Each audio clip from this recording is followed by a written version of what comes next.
The ballroom shimmered with fairy lights strung across the vaulted ceiling, crystal chandeliers catching every sparkle of laughter.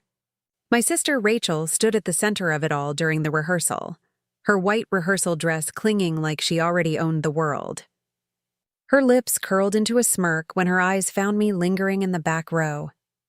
Before we begin, drop a comment and tell us where are you from and from which city you're watching our videos. And after watching the whole video, don't forget to tell us, what would you do in this situation? Be honest, tell me in the comments below. We read every comment. Let's begin. Don't seat her near the front, Rachel announced, loud enough for everyone to hear. She doesn't belong there. A ripple of laughter broke out from the bridesmaids, a cruel symphony disguised as giggles. Some of the groomsmen chuckled too, their eyes flicking over me like I was an uninvited guest who'd somehow wandered in. I felt the sting immediately, like ice water poured down my spine.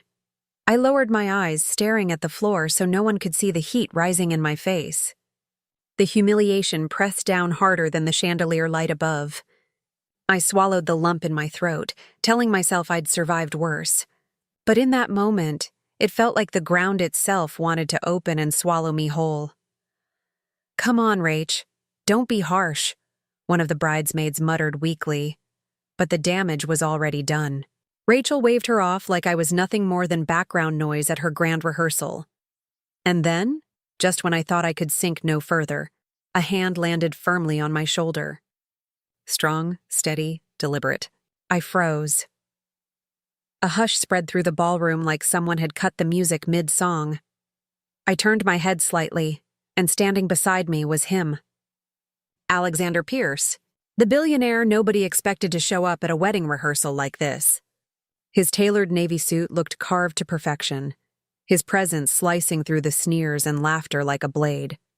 His voice dropped low, yet carried across every corner of the room.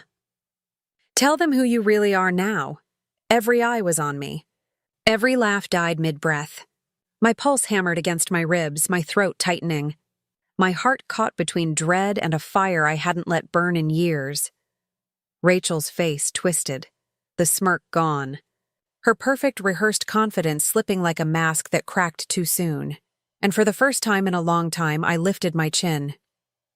The silence in the ballroom stretched tight, like a rope ready to snap. All eyes stayed locked on me, waiting, daring me to speak. Rachel's smug confidence faltered, her smile twitching as if she suddenly realized she'd lit a fire she couldn't control. Alexander's hand didn't move from my shoulder. His grip wasn't forceful but grounding, solid, a reminder that I didn't have to shrink anymore. Rachel recovered quickly, tossing her curls back with a laugh that tried too hard. "Oh, come on. Are we really doing this? She's just Emily, my sister who's always lurking in the background. Don't make her out to be someone important." The word lurking stabbed sharper than any knife. Some of the guests chuckled nervously, not sure if they should laugh or stay quiet. The groomsmen shifted uncomfortably, their laughter from moments ago now sounding hollow in their throats. Alexander's voice cut through the air like thunder. "Funny," he said evenly, his gaze sweeping across the crowd. "Because from where I stand, it looks like the only person in this room with dignity is her." A murmur rippled through the rehearsal space. My head snapped toward him, my lips parting in disbelief. No one, absolutely no one, had ever stood up for me like that in front of Rachel. Rachel's fiancé, Mark, finally spoke, his brow furrowed. "Look, I don't know what this is about, but maybe we should stick to the rehearsal." "We don't need—" "Sit down," Alexander interrupted, his tone so calm it was terrifying. Mark froze, sinking back into his chair like a scolded child. I felt dozens of eyes drilling into me, some curious, some judgmental, some wide with confusion. My throat went dry. "Emily," Alexander said softly, "for me alone this time. They don't get to define you. You tell them." "Or I will." My chest tightened. My instinct screamed to stay quiet, to fade back into the shadows like always. But something in his eyes, sharp, unrelenting, yet patient, ignited something inside me. A spark.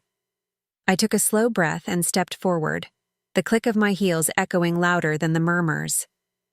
My voice trembled at first, but I forced strength into each word. "You've all spent years treating me like I'm nothing," I began, my eyes flicking over Rachel, the bridesmaids, the cousins who had always whispered behind my back. "But maybe that's because you never bothered to see me for who I really am," Rachel scoffed. "And who exactly are you, Emily? You work in some dusty office, you wear secondhand dresses, and you show up where you're barely wanted." "Don't act like you're suddenly somebody," gasps circled the room at her cruelty. But Rachel only lifted her chin higher. Before I could answer, Alexander stepped in closer, his presence looming behind me like a storm at my back. His voice boomed across the room. "She's not just somebody, Rachel. She's the reason half of you even have jobs." The air cracked open. The chandeliers seemed to rattle with the weight of his words. Confusion spread like wildfire. People whispered, leaning toward each other, eyes darting between me and Alexander. Rachel blinked rapidly, her smirk finally gone. "What are you talking about?" I turned to face her fully now, my voice no longer trembling. "I'm not the failure you've painted me as my whole life. I've been working in silence, building, investing, and last month..." My chest rose and fell, adrenaline roaring in my veins. "Last month, I became the majority shareholder of the very company you brag about to your friends." "Rachel!" The room erupted, shocked gasps, hushed voices, a few hands covering mouths in disbelief. Rachel stumbled back a step, her face draining of color. "You're lying. That's impossible." Alexander's lips curved into the faintest smirk. "I should know. I was the one who sold her the final shares." The room froze again. Even the air felt different, thicker, charged, alive with scandal. Rachel's fiancé muttered something under his breath, but Rachel shot him a glare that silenced him immediately. I let the silence hang, letting every single person absorb what they had just heard. For the first time in years, I didn't lower my eyes. I didn't shrink. I met Rachel's stunned gaze, my voice steady, sharp as glass. "So the next time you tell people where I belong, remember this. While you were busy tearing me down, I was busy climbing higher than you ever imagined." The gasps turned into murmurs of approval. A few guests nodded slowly, their eyes darting between me and Alexander like they were seeing us both for the first time. Rachel's face twisted, fury replacing shock. "You think this changes anything? This is my wedding. You'll never be more than a shadow standing in the back." Alexander leaned closer to me, his hand brushing mine in the smallest, most grounding gesture. His voice was low, but it carried to every corner of the ballroom. "Emily, you don't need to stand in the back anymore. Let's show them where you truly belong." Every heart in the room seemed to pound louder, waiting for my next move, and this time, I was ready to deliver it. The room buzzed with disbelief, conversations clashing like 1,000 whispers colliding at once. Rachel's perfect posture broke, her nails digging into the lace of her dress as her voice finally cracked through the noise. "You don't get to walk in here and hijack my moment," she spat, her eyes wild, darting between me and Alexander like she was trying to find a hole in the truth. "This rehearsal is about me, not you. So quit pretending you matter." Alexander's jaw tightened, but he didn't speak. He didn't have to. His silence was louder than thunder, daring me to answer for myself. For the first time in my life, I didn't shrink under Rachel's fire. I stepped forward, the heels of my shoes clicking hard against the ballroom floor. Dozens of guests leaned closer, some whispering my name like they were suddenly learning who I was for the very first time. I locked my eyes on Rachel, steady and unblinking. "You're right. This is your rehearsal, and I didn't come here to steal your spotlight." I paused, letting the tension coil tighter before I struck. "But you stole mine a long time ago. You've been smirking, mocking, and tearing me down at every turn because you thought I'd never rise high enough to fight back." Gasps spread across the room. A bridesmaid shifted awkwardly, her hand falling from Rachel's arm as though she wanted no part in this anymore. Rachel laughed sharply, but it was thin, brittle. "You think money makes you better than me? That's all this is, money. Without it, you're still the same pathetic girl standing in my shadow." I straightened, heat surging through my chest, but my voice remained calm, deadly calm. Money didn't change me. Silence did. Every cruel word you threw at me became fuel. Every door you slammed shut, I pried open myself. While you were busy playing perfect daughter, I was out there building something real. Something no one, not even you, can take away. A hush fell over the crowd again. This time no one laughed.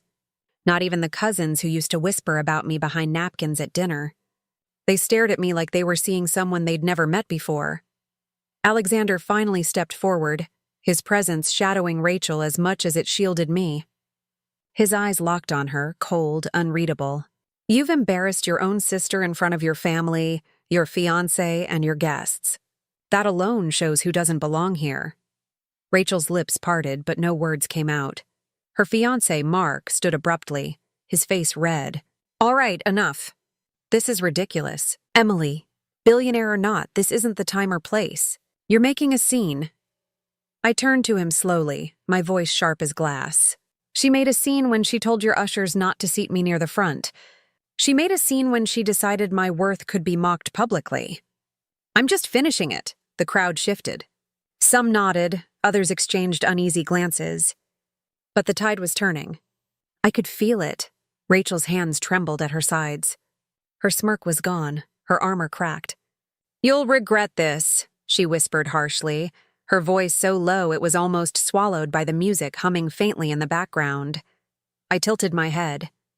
I already regret every year I let you step on me without fighting back.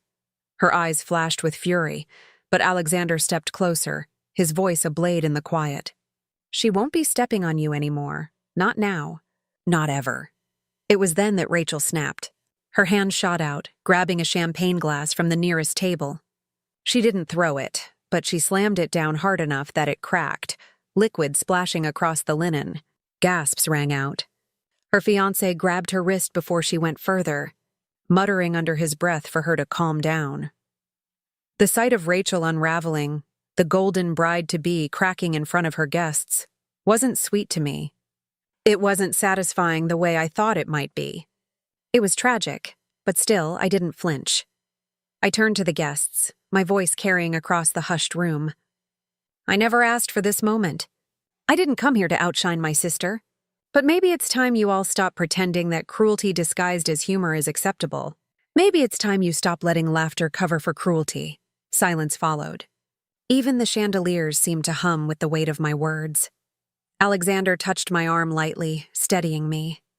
His eyes flicked toward the door, silently asking if I wanted to walk out, leave the chaos behind. But something in me refused to back down this time. I looked straight at Rachel, whose perfect image was crumbling before everyone's eyes. If you really believe I don't belong here, I said, my voice low, strong, unshaken, then maybe it's you who doesn't belong in my life anymore. The room froze. Rachel's chest heaved, her eyes wide, the words sinking in deeper than any dagger. And with that, I stepped away from her, every gaze following me, every whisper chasing me, but none of them mocking anymore. For once, they weren't laughing. The ballroom no longer belonged to Rachel. The whispers circling through the guests weren't about her dress, her flowers, or her big day. They were about me. My name slipped from lips in disbelief, shock, even admiration. Rachel's chest rose and fell like she was suffocating, her perfect world crumbling in real time. Her bridesmaids kept their distance now, their faces pale with unease. The groomsmen avoided her eyes, suddenly unsure if standing beside her was worth it. You can't do this, Rachel snapped, her voice high and brittle. You can't come in here and ruin everything. This is my moment. Alexander's eyes sharpened, his tone colder than I'd ever heard it. No, Rachel. You ruined it the second you decided to humiliate your sister in front of everyone. Actions have consequences. You just never thought yours would catch up. The guests shifted uncomfortably, some nodding, others whispering behind their hands. Rachel's fiancé, Mark, looked at her with a mix of embarrassment and disappointment. His jaw clenched, his grip on her wrist tight as he muttered, Enough, Rachel. You're embarrassing yourself. She ripped her arm away. Embarrassing myself? She's the one making a fool out of everyone. She thinks money makes her untouchable. Stop. My voice cut clean through hers. I didn't raise it, but the command in it silenced her instantly. This isn't about money. This is about respect. Something you never gave me. I stepped closer, so there was no air left between us. Every eye stayed glued to the scene, no one daring to interrupt. You've spent your whole life tearing me down, Rachel. But here's the truth. You only ever felt big because you thought I was small. The moment I stopped lowering my head, you had nothing left. Her face drained of color, the fury in her eyes flickering into something rawer. Fear. The crowd gasped when Alexander finally moved.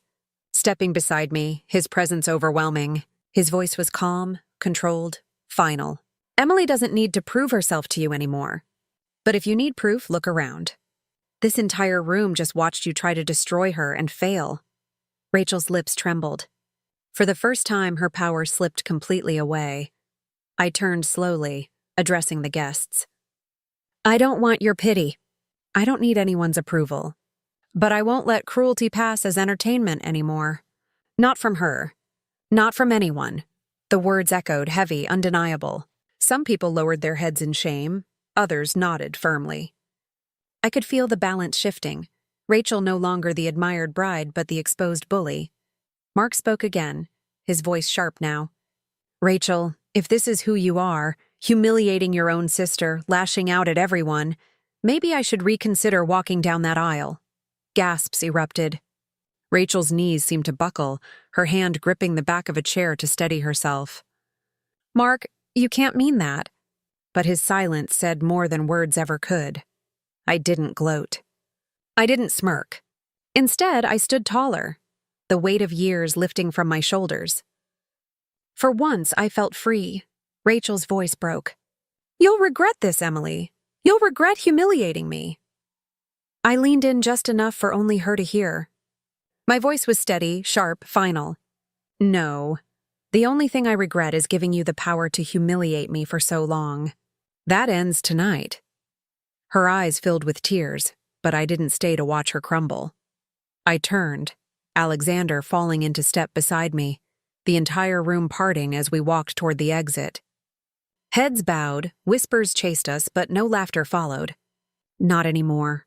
As the heavy doors swung open, Alexander's voice dropped low, only for me. You don't need their validation, Emily, but after tonight, they'll never forget your name. The air outside was crisp, the night sky endless. For the first time in years, I felt like I could breathe. I glanced at him, my chest still tight with adrenaline. Why did you step in back there? His eyes softened, the steel in them easing. Because I saw someone worth defending. Someone who didn't realize she already had the power to defend herself. For the first time in a long time, I smiled. Not the polite, forced smile I wore to survive, but a real one. Thank you, I whispered. He shook his head. Don't thank me. You did that on your own. All I did was remind you who you really are. And as we walked away from the glittering ballroom, leaving Rachel and her unraveling world behind, I knew he was right. I wasn't the shadow anymore. I was the storm they never saw coming.